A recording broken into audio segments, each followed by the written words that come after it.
Election commission ने पाकिस्तान तहरीक इंसाफ के रहनुमाओं को नाअहल करना शुरू कर दिया।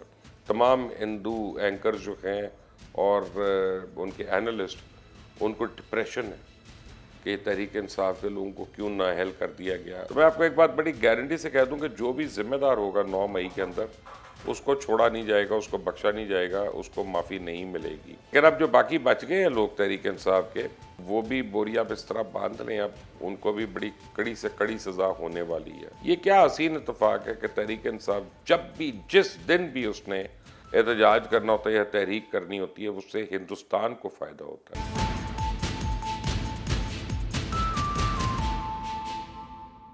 अस्सलाम वालेकुम, आप देख रहे हैं मुबश्शिर लुकमान चैनल। मेरा नाम मुबश्शिर लुकमान है और अभी अभी थोड़ी देर पहले खबर आई है जो मैं देख रहा था टेलीविज़न पे कि इलेक्शन कमीशन ने पाकिस्तान तहरीक इंसाफ के रहनुमाओं को नाअहल करना शुरू कर दिया, जिसमें उमर अयूब वगैरह को भी कर दिया और इवन वो सुन्नी इत्तेहाद काउंसिल के साहिबजादा हामिद रज़ा, इन सब को कर दिया नाअहल।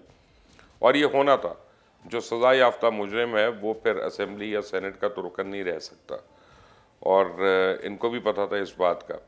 अब सवाल ही पैदा होता है, लोग मुझसे बार बार पूछें जो बाकी लोग रह गए उनका क्या होगा।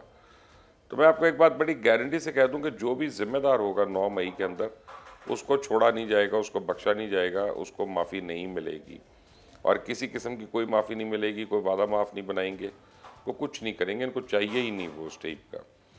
दूसरी बात यह है कि बड़ी बातें हो रही हैं। आज 5 अगस्त को जलसे जुलूस और रैलियाँ करने थे PTI ने हर जगह पे, और वो कह रहे हैं कि जी हमें तो किसी ने करने नहीं दिया। तो इंतज़ामिया का मौका बड़ा सिंपल है कि अगर आपने कुछ दिन पहले उनको बताया होता, अपील की होती है, उनको एप्लीकेशन दी होती कि जी हम फ़लाँ जगह पे रैली कर रहे हैं, ये हमारा रूट है, ये हमारा टाइमिंग है, तो ऑब्वियसली फिर वो उस हिसाब से सिक्योरिटी का भी इंतज़ाम करते हैं और फिर इजाज़त मिल जाती। लेकिन ये तो नहीं है ना कि आप TV पे ऐलान करते रहें, सोशल मीडिया पे ऐलान करते रहें और इंतज़ामिया को आप बताएं ना, तो आप ये समझे कि जी अब वो इसी को हमारी एप्लीकेशन समझ लेंगे, हमारे बयानात को। तो that is not how the government works. और इनको खुद पता था कि ये रैली तो निकालने के काबिल नहीं है, कहीं पे जुलूस निकालने के काबिल नहीं है। पिछली बार याद करें, वो सलमान अकरम राजा जो थे, वो यहाँ मेरे दफ्तर के आगे फिरते रहे हैं, कहीं पे पुरानी नारगली के पास, यहाँ पे फिरते रहे, कहते रहे मुझे रास्ता नहीं मिल रहा, रास्ता नहीं मिल रहा। मैंने उसको फ़ोन किया, मैं कहा चलो मैं ले जाता हूँ, मेरी गाड़ी में बैठ के चले चलो वहाँ पे। टोटल खाली रास्ता था, तो लोगों के आगे ड्रामे करना, सब कुछ करना। लेकिन अब जो बाकी बच गए हैं लोग तहरीक इंसाफ के, वो भी बोरिया बिस्तरा बांध लें, अब उनको भी बड़ी कड़ी से कड़ी सज़ा होने वाली है और किसी की कोई माफ़ी नहीं है। लेकिन आप ये देखें कि 5 अगस्त को इन्होंने आज तहरीक का ऐलान किया था। ये क्या हसीन इत्तेफाक है कि तहरीक इंसाफ जब भी, जिस दिन भी उसने एहतजाज करना होता है या तहरीक करनी होती है, उससे हिंदुस्तान को फ़ायदा होता है या उससे पाकिस्तान को नुकसान होता है। आज पूरी दुनिया में यौम कश्मीर मनाया जा रहा है, पूरी दुनिया में कश्मीरियों के लिए जो है एहतजाज किया जा रहा है, उनके हकूक़ जो सल्ब हो रहे हैं उनके लिए एहतजाज किया जा रहा है। वो एक अवेयरनेस जो है वो क्रिएट की जा रही है पूरी दुनिया के ऊपर, यूनाइटेड नेशंस के ऊपर, इदारों के ऊपर, और बीच में आके एक लुच तला तहरीक इंसाफ ने कि हम 5 अगस्त को करेंगे, बेसिकली ताकि हम आज के दिन कश्मीर को और कश्मीरियों की कुर्बानियों को, इन चीज़ों को हम भूल जाएं, पसे पुश डाल दें और उनका मत ज़िक्र करें और हम तहरीक इंसाफ के मुतल्लिक बात करें। और इंडिया को इससे फ़ायदा होगा क्योंकि उन्होंने जो कश्मीर पे गैर कानूनी कब्ज़ा किया हुआ है, दुनिया की सबसे बड़ी जेल बनाया हुआ है उसको, मकबूजा कश्मीर को, वो जिक्र नहीं हो। तहरीक इंसाफ की बातें होती रह कि कहाँ इजाज़त मिली और कहाँ नहीं मिली इनको, या कहाँ पे कोई गिरफ़्तार हो गया या कहाँ पे कोई छूट गया, हम ये बातें कर रहे हैं। और आप देखें आज का दिन एयरवेव्स जो हैं वो कश्मीर की जगह तहरीक इंसाफ के उस एहतजाज की जो उन्होंने करना ही नहीं था, जो पहले दिन से प्लान नहीं था। मैं आपको कितने दिनों से कह रहा था कि ये प्रोटेस्ट करने के काबिल नहीं रहे हैं लोग। मुझे कहते थे 5 अगस्त को ये हो जाएगा, वो हो जाएगा।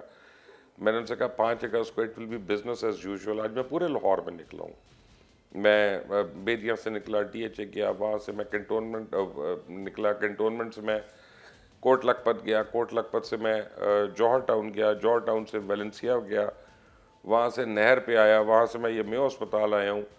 कहीं पे कोई रुकावट नहीं है, कहीं मैंने एक्स्ट्रा को पुलिस वाले भी नहीं देखे हैं, कहीं पे पुलिस ने किसी को मारपीट नहीं की ना, मैं देखा वो जमा ही नहीं हुए तो मारपीट क्या होनी। खैर, तो ये कहना कि जी हमारे हकूक सल्ब हो गए, ये हो गया, आप निकले ही नहीं। आपके कौन से हकूक? आप ड्राइंग रूम के वॉरियर्स हैं, आप कीबोर्ड वॉरियर्स हैं, आप वैसे थोड़ी लड़ सकते हैं। और माजर साथ ये ना कहना हालात ख़राब है, हालात बड़े ख़राब थे जब मैं भी था और सपोर्ट कर रहा था लॉन्ग मार्च को, और हम निकले थे यहाँ से। 16 बंदे शहीद हो गए थे डॉक्टर ताहिल कादरी साहब के, याद करें, जिनमें 2 खवातीन भी थी और एक प्रेग्नेंट औरत भी थी। पुलिस को गोलियां चलाने की इजाज़त थी। उस ज़माने में हमने प्रोटेस्ट किया, उस वक्त हमने जाके लॉन्ग मार्च किया। हम बिलीव करते थे उसमें, हमने गलत किया, हमने झक मारा, एक झूठे आदमी पे यकीन किया, लेकिन हम बिलीव करते थे उस वक्त। तो हमने जाके वो जो है कर लिया, हुकूमत नहीं रोक सकी। आप में हिम्मत ही नहीं है निकलने की, आप में वो हैसियत ही नहीं, क्योंकि हाँ अब वो कह रहे हैं कि जी उसके बेटे आएंगे तो हम निकलेंगे। बेटे छोड़ दें, आप उसके बेटी को बुलाएं। जब टेरियन वाइट आएगी ना तो फिर शायद लोग निकलें। वो जो है कासिम और वो क्या सुलेमान, कहते हमारे नाइकॉप कार्ड गुम गए हैं उनके नाइकॉप कार्ड अपना, चले शुक्र है इनके बच्चे तो नहीं घूमे ना, बच्चे तो वहीं पे हैं, लेकिन नाइकॉप भी मिल जाएगा, इशू हो जाएगा। तुमने आना हो तो ज़रूर आ जाना और 2-2 हाथ करना, फिर आगे जुलूस निकलवाना, अपने बाप के लिए एहतजाज करना। और फिर पंजाब पुलिस हमारे साथ वो करेगी जो दूसरों के बच्चों के साथ होता है, और फिर तुम्हें बालों से पकड़ के घसीटेंगे, प्रिजन वैन में ले जाकर तुम्हें प्रिजन में डालेंगे और फिर वहीं पर रखेंगे। जो तुम 2013 से दूसरों के बच्चे जो हैं वो मज़े चख रहे हैं ना यहाँ पे जमहूरियत के, आके तुम तीनों भी ज़रा चखना, फिर तुम्हें आटे दाल का भाव मालूम होगा। बहरहाल आज का दिन कश्मीरियों का है, आज का दिन कश्मीरियों की हक़ खुद इरादियत का है, जिसको तहरीक इंसाफ ने एक बार फिर सैबोटाज करने की कोशिश की थी। हिंदुस्तान की फेवरेट जमात है, तमाम हिंदू एंकर जो हैं और उनके एनालिस्ट, उनको डिप्रेशन है कि तहरीक इंसाफ के लोगों को क्यों नाअहल कर दिया गया, उनके ऊपर सौंप लौट रहे हैं, वो अंगारों पे चल रही हैं इस वक्त। लेकिन बहरहाल ये है, यही हुआ, यही आज का खरा सच है। मैंने कहा जो भी लेटेस्ट अपडेट आपको बता दूं, पूरे मुल्क में अमन है, कहीं पे कोई रैली नहीं निकली, कहीं पे कोई बाहर नहीं निकला। और सोशल मीडिया पे आप जाएंगे तो कोहराम में बदतमीज़ी होगा। देखते रहिएगा। अल्लाह हाफिज़।